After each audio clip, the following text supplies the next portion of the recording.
All right, so where do we start? The Triumph Speed Triple RR, 1200, a lot of bike, but it's not the new kid on the block, or at least it doesn't look like it. It looks way more established than it should, because it's a brand new bike. Lots of usable power, 92 foot-pound of torque, 177.5, the 0.5 is important apparently, of horsepower on it as well. What I like about this bike is it's got usable power. We used to ride in superbikes here at Slipstream, so it's very rah-rah all the time. It's very scary most of the time. Most of the time you're battling yourself to go as fast as the bike can go. This one looks, it feels like it's walking with you. It feels like if you want to cruise around and look cute, which is what I've been doing for the most of the time I've had this bike, it will do that, and it will do it well. It sounds good, even though it's got stock exhaust. But if you want to hit the lanes and you want to lean it over, it comes with sticky tyres. This one came with super coursers. It's got the Olin bits on it as standard. It's got the Brembo stopping power. And if you want to get this overturned and leaned, it will do it with you.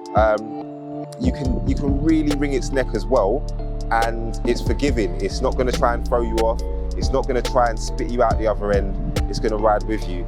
So we certainly appreciate that. I think this is going to occupy a space in the market for people who enjoy riding, but aren't necessarily track riders, aren't necessarily interested in racing per se. They're interested in the caricature of a biker. They're interested in the fashion and the style and the culture of a biker. And as I'm sure you can imagine, culture-wise, we can get down with that. So I'm excited about this bike, mainly because I think it's the future of big bikes in this industry. I think that the majority of people who are interested in riding larger capacity motorcycles are not as interested in aero and how much lean angle you can get on it. They're not track riders. They're not people who are riding that aggressively most of the time.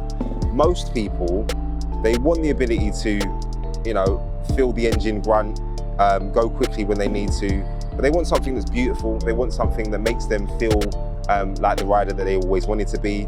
They want to feel that their confidence is being inspired and supported.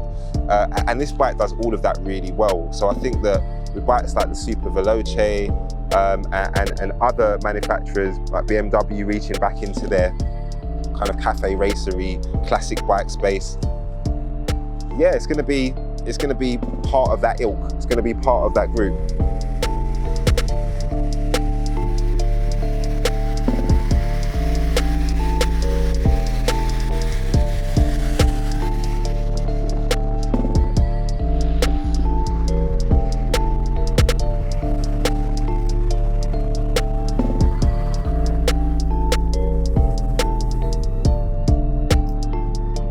So this has got the same platform as the Triumph Speed Triple RS, but it's got the more aggressive clip-ons, ride positions more engaged.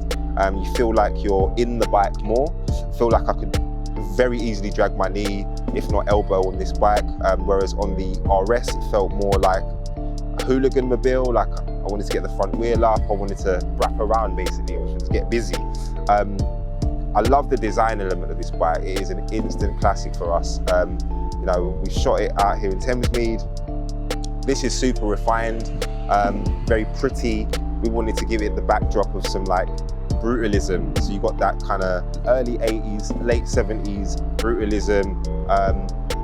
The architecture that is hard and broad, and this is really sharp and finicky.